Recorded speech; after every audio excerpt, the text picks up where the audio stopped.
बिस्मिल्लाहिर्रहमानिर्रहीम। अस्सलाम वालेकुम यूट्यूब फैमिली, कैसे आप सब ठीक हैं, खैरियत से हैं, अपने घरों में खुश हैं। हमेशा ख़वातीन को ही क्यों इस बात की तशख़ीस की जाती है कि आपकी वजह से बच्चा नहीं हो रहा। आज मैं कुछ आपको ऐसे पॉइंट्स बताऊंगी जिससे आप अपने हस्बैंड्स को भी कह सकते हैं कि जी जनाब आप भी जाएं और अपना टेस्ट करवाएं। तो आज हम बात करेंगे कि मेल फैक्टर्स कौन से होते हैं जिसकी वजह से इनफर्टिलिटी हो सकती है और जिसकी वजह से आपको कंसीव करने में प्रॉब्लम आ सकती है। तो मेल हजरात में सबसे पहले हम बात करेंगे मोटी मोटी चीज़ों के बारे में जो कि आप थ्रू विजुअल अपीयरेंसेस हम देख सकते हैं। Number one is obesity. अगर आपकी शोहर की खुदा न खासा तोन निकली हुई है या वो अनफिट है, मतलब बहुत ज़्यादा वेट उनका ज़्यादा है, बीएमआई जो है वो 26 से ज़्यादा है, तो ऐसी कंडीशन में वेट रिडक्शन के लिए आप उनको लाजमी कहें, क्योंकि ओबेसिटी एक ऐसी चीज़ है जो कि ना सिर्फ ख़वातीन के अंदर बल्कि जो हमारे मर्द हजरात हैं उनके अंदर भी इनफर्टिलिटी का बाइस बन सकते हैं। तो वेट रिडक्शन बहुत ज़्यादा ज़रूरी है, क्योंकि जैसे फीमेल्स के अंदर वेट जब ज़्यादा बढ़ जाता है उनके हार्मोन इम्बैलेंसेस होते हैं, उसी तरह मेल्स के अंदर भी अगर उनका वेट ज़्यादा होता है तो उनके हार्मोन्स डिस्टर्ब हो सकते हैं, उनकी स्पर्मेटोजेनेसिस में फ़र्क आ सकता है। दूसरा जो मेल्स में ज़्यादा कॉमन है और फीमेल्स में ज़्यादा कॉमन नहीं है वो है स्मोकिंग, सिगरेट स्मोकिंग। फिर बात आ जाती है कि जब किसी मर्द को ये कहा जाता है कि जी आप सिगरेट स्मोकिंग बंद कर दें, तो वो ये कहते हैं कि जी मेरे जो बड़े भाई हैं वो भी चेन स्मोकर हैं, वो तो मुझसे ज़्यादा सिगरेट फूंकते हैं, लेकिन उनके 3 से 4 बच्चे हैं, तो मेरे क्यों नहीं बच्चे हो सकते हैं। तो उसकी वजह ये है कि उनके जो स्पर्म पैरामीटर्स है शायद वो आपसे बेहतर होंगे, जिसकी वजह से स्मोकिंग जो है उनके स्पर्म्स को इतना अफेक्ट नहीं कर रही है और आपके स्पर्म्स की काउंट या मोटेलिटी कम है, जिसकी वजह से स्मोकिंग की वजह से जो बचे कुचे स्पर्म्स हैं आपके वो भी खराब हो रहे हैं। तो दूसरा है स्मोकिंग। तीसरा जो फैक्टर है अल्हम्दुलिल्लाह हमारे मुसलमानों में इतना ज़्यादा होना तो नहीं चाहिए, वो है अल्कोहल इंटेक।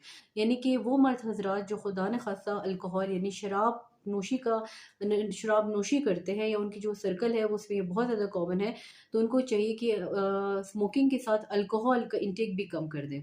और हमारे कुछ एरियाज़ में पाकिस्तान की टबैको और जैसे ये पान गुटखा इसका इस्तेमाल बहुत ज़्यादा है। तो आम तौर पे ये समझा जाता है कि पान और गुटखे की वजह से उनके स्पर्म्स पे कोई फ़र्क नहीं आता, जबकि इसकी वजह से उनके स्पर्म की जो एक्टिविटी है यानी जो मोटेलिटी है उसके ऊपर फ़र्क आ सकता है और उनकी स्पर्म की जो प्रोग्रेसिव मोटेलिटी है वो कम हो जाएगी, जिसकी वजह से उनकी जो वाइफ़ है वो बेचारी कंसीव नहीं कर पाएँगी और वो इनफर्टाइल रह जाते हैं। ठीक है जी, तो ये इम्पोर्टेंट है। इसके अलावा कुछ खुदा न खासा अगर कोकेन और मैरिजुआना इस तरह की चीज़ें नशा वगैरह करते हैं, इससे खुदारा इज्तनाब करें, क्योंकि इसकी वजह से भी आपके स्पर्म की मोटेलिटी पे फ़र्क आ सकता है। अगर बात करें तो 50% जो है कॉजेज़ आइडियोपैथिक है, यानी कि अगर कोई कपल कंसीव नहीं कर रहा, फीमेल उसकी बिल्कुल ठीक है, हस्बैंड की भी स्पर्म पैरामीटर्स सही आ रहे हैं या फिर भी इसके बावजूद वो कंसीव नहीं कर रहे हैं, तो 50% जो है अननोन कॉजेज़ है। वो अभी तक जो रिसर्च है उसने इस हद तक नहीं पहुँच चुकी है कि इसकी वजूहात क्या हो सकती हैं। लेकिन जो 20% है उसमें एंडोक्राइन कॉजेज़ हो सकती हैं, यानी कि अगर हस्बैंड को खुदा न खासा डायबिटीज़ है या थायरॉइड की बीमारी है या उसके हार्मोन्स गड़बड़ हैं।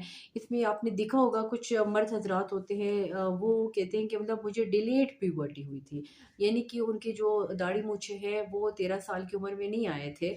और बाकी इसके अलावा अगर मर्दाना कमज़ोरी की बात करें तो जैसे उनको इरेक्टाइल डिसफंक्शन है, उनको बीवी के साथ अज़वाजी ताल्लुक़ कायम करने में थोड़ा-सा मसला आ सकता है। तो ऐसी जो कॉजेज़ है इसमें टेस्टोस्टेरोन हार्मोन की कमी होती है। अच्छा जी, अब ये क्या करते हैं जब टेस्टोस्टेरोन हार्मोन की कमी आ गई तो वो क्या करते हैं, बाहर से टेस्टोस्टेरोन यानी टेस्टोवायरॉन के इंजेक्शंस लगाना शुरू कर देते हैं। तो मैं आपको ये बता दूँ जो टेस्टोस्टेरोन हार्मोन है, ये अगर आप डायरेक्ट किसी पेशेंट को लगाते हैं तो ये ऐसे ही है जैसे आप उसको वक्फे की गोलियाँ दे रहे हैं, क्योंकि टेस्टोस्टेरोन डायरेक्टली लेने से कभी भी किसी मर्द का जो स्पर्म काउंट है वो इम्प्रूव नहीं होता, बल्कि वो और कम होता रहता है। इसकी बजाय आप कोशिश करें कि जो मर्द है उसकी आप एंडोजीनियस टेस्टोस्टेरोन को बढ़ाएँ, यानी कि उसके बॉडी के अंदर खुद टेस्टोस्टेरोन हार्मोन को पैदा करने की कोशिश करें। उसको पैदा करने के 2 से 3 तरीके हैं।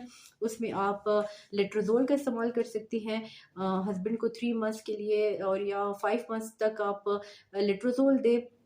अगर लेट्रोज़ोल से उसका जो टेस्टोस्टेरोन और एस्ट्रोजन का रेशियो प्रॉपर नहीं हो रहा या उसका सीमेन एनालिसिस जो है वो प्रॉपर नहीं हो रहा, उसके बाद हम HMG इंजेक्शंस पे जाते हैं और उसके अलावा जो है हम HCG इंजेक्शंस पे जाते हैं। उसकी ज़ाहिर सी बात है, यूट्यूब की ये पॉलिसी है कि हम ड्रग्स को प्रमोट नहीं कर सकते और उसकी डोजेज मैं नहीं बता सकती, क्योंकि ये एक इनकी पॉलिसी है कि सेल्फ मेडिकेशन ना करें। इसके लिए आपको अपने क्वालिफाइड एंडोक्राइनोलॉजिस्ट या अपने डॉक्टर के पास जाना होगा। लेकिन कुछ चीज़ें हैं जो मैं आपको बता रही हूँ कि अगर किसी मर्द का जो है वो स्पर्म काउंट कम है या स्पर्म की मोटेलिटी का मसला है, तो वो जो है सीमेन एनालिसिस करवाएंगे। और सीमेन एनालिसिस में अगर उनकी रिपोर्ट, आपको जो भी रिपोर्ट आती है वो आप अपने डॉक्टर के साथ शेयर करें। इसके अलावा एक बहुत अच्छी चीज़ है, अगर आप अपना टेस्टोस्टेरोन टू एस्ट्रोडायल रेशियो करवाते हैं। अगर ये 10 या 10 से कम आता है तो इसका मतलब है आपकी स्पर्म क्वालिटी पुअर है, और अगर वो 10 या 10 से अबव आता है तो दैट मीन्स कि आपकी स्पर्म क्वालिटी अच्छी है। इसके अलावा और भी बहुत बहुत अच्छे मेडिसिन अवेलेबल हैं जिसे आप इस्तेमाल करके अपने स्पर्म की क्वालिटी और क्वांटिटी को बढ़ा सकते हैं। तो ये तो कुछ इंपॉर्टेंट चीज़ें थी। इंशाल्लाह नेक्स्ट वीडियो में हम बात करेंगे कि वो कौन सी मेडिसिन हैं जिसकी वजह से आपका स्पर्म काउंट ख़राब हो सकता है। इसके अलावा हमारे काफ़ी डॉक्टर के पास जब हम जाते हैं तो हम पूछते हैं कि भई आपके हस्बैंड क्या काम करते हैं, यानी उनका जॉब क्या है? तो अगर वो फौजी फाउंडेशन मतलब फौजी फर्टिलाइज़र्स पे काम कर रहे हैं, यानी वो फर्टिलाइज़र्स कंपनी में काम कर रहे हैं, या उनकी ऐसी जॉब है जैसे सुबह 9 बजे से रात के 5 बजे तक, शाम के 5 बजे तक उनका बैठने का काम है, और अगर वो टाइट अंडरवियर्स वियर करते हैं तो ऐसी कंडीशंस में भी उनको जो है स्पर्म उनकी जो क्वालिटी है वो ख़राब हो सकती है। ज़ाहिर-सी बात है, अब हम ये तो नहीं कह सकते कि आप ये जॉब छोड़ के आप अपनी दूसरी जॉब का तलाश करें, लेकिन इसका एक अल्टरनेटिव हो सकता है।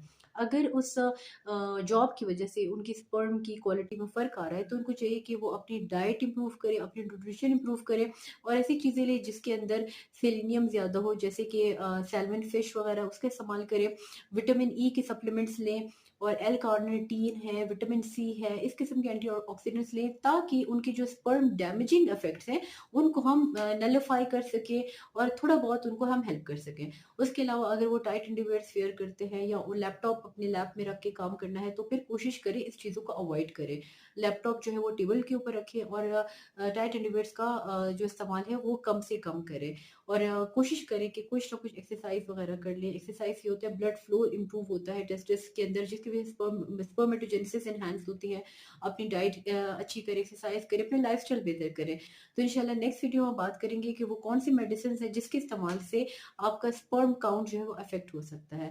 तो उम्मीद करती हूँ कि आज की मेरी वीडियो जो कि मेल इनफर्टिलिटी के ऊपर थी आपको पसंद आई होगी। अगर मेरी वीडियो पसंद आए तो काइंडली मेरे चैनल को सब्सक्राइब करें, लाइक करें, शेयर करें और तब तक ये मिलते हैं नेक्स्ट वीडियो में। मेरी तरफ से अल्लाह हाफ़िज़।